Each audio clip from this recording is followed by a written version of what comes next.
look at me, I'm a fool. It's going to demonstrate whether anybody is a fool. So, we all make mistakes. I want to tell you a little story. I think it's a true story. Parked on the side of the road, waiting to catch speeding drivers, a state trooper saw a car puttering along at 22 miles an hour. Thinking the driver was dangerous, the state trooper turned his lights on and pulls the car over. As he approaches the vehicle, the officer notices there are 5 elderly ladies inside. 2 in the front seat, 3 in the back seat, and surprisingly, they were wide-eyed and white as a ghost. The driver, obviously confused, says, "Officer, I don't understand. I was going the exact speed limit. What seems to be the problem?" The trooper, trying to contain a chuckle, said, "Lady, you're on North 22. The speed limit isn't 22 miles an hour. 22 is the route number, not the speed limit." Oh, a bit embarrassed, the woman grinned, and she thanked the officer for pointing out her error. "Before you go," the officer says, "I have to ask. You're as white as a ghost and shaking. Is everybody in the car okay? These women seem awfully shaken." "Oh," she said, "they'll be all right, sir. We just got off Route 127. That means that she was going 127 miles an hour on the last street. Ha, ha, ha, ha. You have to check your vision. I'll start the Bible exposition. Dead flies turn a perfumer's oil rancid, so a little foolishness is more potent than wisdom and honor. Wisdom is sweet like perfume. In Solomon's eyes, wisdom, which he was granted the most wisdom ever granted to an individual, was his expertise. But it does not take much foolishness to turn things sour, because foolishness, folly, stinks. All it takes is one rash word, one rude remark, one hasty decision, one foolish pleasure, or one angry outburst to spoil everything. As Derek Kidrick observes, it is easier to make a stink than to create sweetness. The phrase dead flies could mean deadly flies, or literally flies of death. However, the proverb does not focus on their deadlines, but their effects on the perfumed oil. Flies were persistent pests in the ancient Near East. As they land in perfumed oil, I missed a Y. As they land in perfumed oil, they became stuck and would die. The dead flies would thus spoil the oil. The process was this. You had a heavy oil, like a cream. Don't think olive oil, but think of a heavier oil like cream that you could use for perfume. Little dab will do you.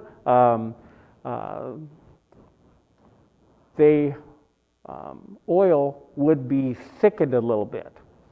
And if a fly landed in the thickened oil, it would sink and form a bubble consisting of the dead fly and the odor it would be producing.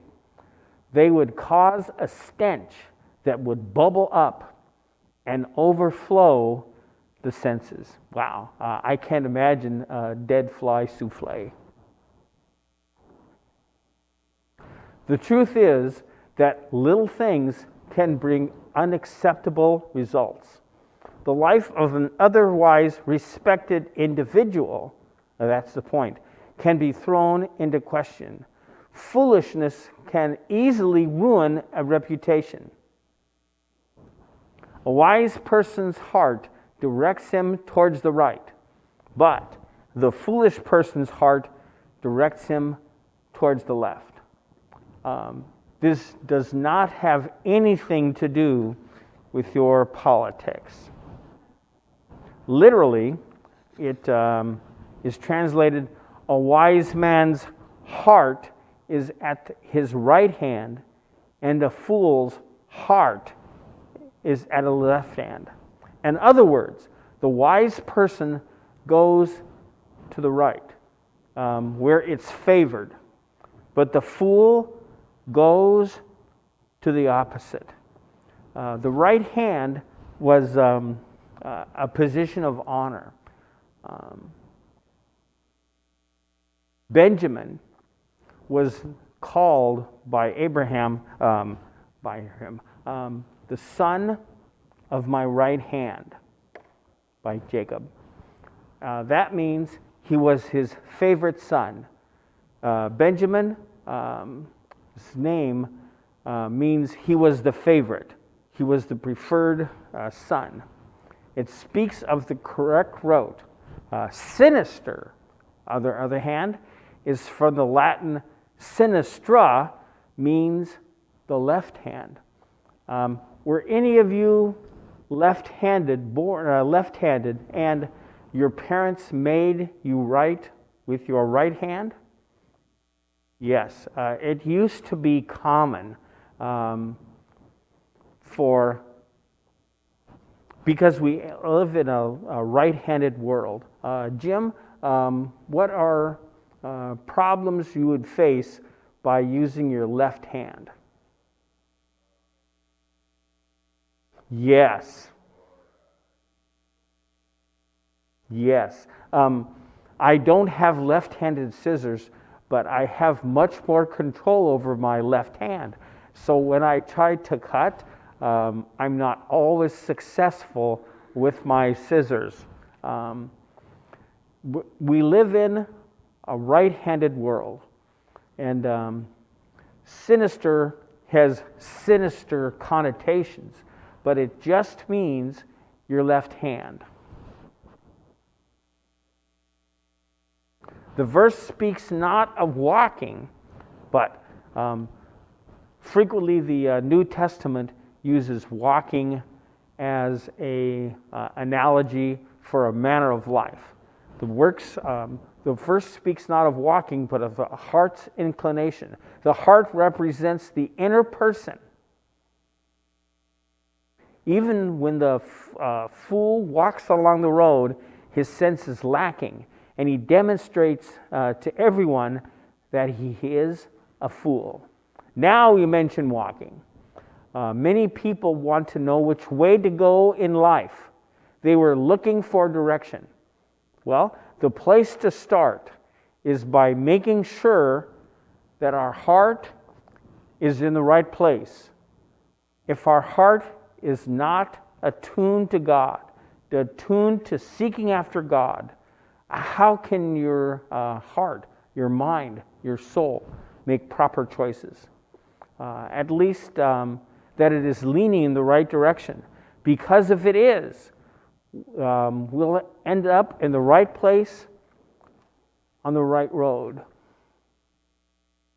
The second hand of our verse 3 is the source of our sermon title. I'm taking it literally, in which case the fool is always busy telling other people that they are fools by making wrong decisions. He is not saying that he himself is a fool, but rather that everyone else is a fool. This certainly is what fools usually believe. They alone are wise and right, and that everyone else is a fool, which of course is a very foolish thing to think. The fool. There's characteristics of the fool in the Old Testament. Speaks loudly. We've seen that in Ecclesiastes. The fool behaves arrogantly. We've seen that in Ecclesiastes. Ignores others. We've seen that in Ecclesiastes. And rebels against spiritual things. If the ruler's temper rises against you, do not abandon your place, because composure puts great offenses at rest. This verse brings to mind prior words regarding wise behavior as leadership. Solomon advises remaining calm, collected, even when a leader expresses or displays his anger. Do not abandon is the first of only 3 direct instructions or commands in this chapter. Verse 20 says twice, do not curse. All 3 are in the negative. I think this verse suggests avoiding self-inflicted damage, causing trouble for ourselves. Solomon tells how to deal with an unwise boss. It probably means don't you quit your job in a fit of anger. Ecclesiastes 8:3 said, don't be in a hurry to leave the king's service.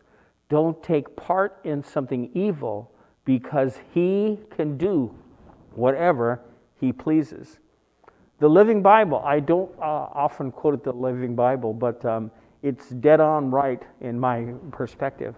The Living Bible says, a quiet spirit will quiet his bad temper. What am I going to say? What have I said before? Life is like what? A tapestry that we see from the wrong side. And I'm bringing it up because Dennis the Menace said the same thing. If heaven is that pretty on the bottom, think how it must look on the top. For us, don't make a stink, with your conduct. The verse 1 is talking about our actions. And don't make something foolish.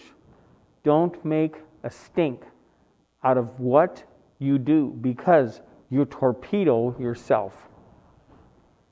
Have a heart after God. Verse 2 speaks about seeking God, seeking Him with the whole heart. Don't be a fool by denying what God says, and quiet your opposition by quieting your anger. Proverbs and Ecclesiastes have much to say about angry people. As a matter of fact, the book of Proverbs tells you to not even be close to, be friends with an angry person, because you'll just have trouble. I wanted to share with you a warning for fools, warning for foolishness. The following warnings are found on consumer products even today. If you look at a Duraflame log, it says, caution, risk of fire. Many Batman costumes for children have the same thing. They say the following: warning, cape does not enable user to fly. There's many hair coloring products. I don't need them. But it's found on a bottle of hair coloring, quote, "Do not use as an ice cream topping." I can't imagine why that occurs, but yeah. On a cardboard sun shield for a car, quote, "Do not drive with sun shield in place." And my favorite one is found on a portable stroller like this. Caution, remove infant before folding for storage. I've never done that. I have not asked if anybody else has, but the screaming will tell you, yes, yes, yeah. You know what? I'd add a third. I'd add sixth. Do not ignore God, because foolish living, the foolish said in his heart, "There is no God," and acts accordingly. Foolish living is characterized by ignoring God. Don't ignore God. Seek His face, seek His truth, and seek His word.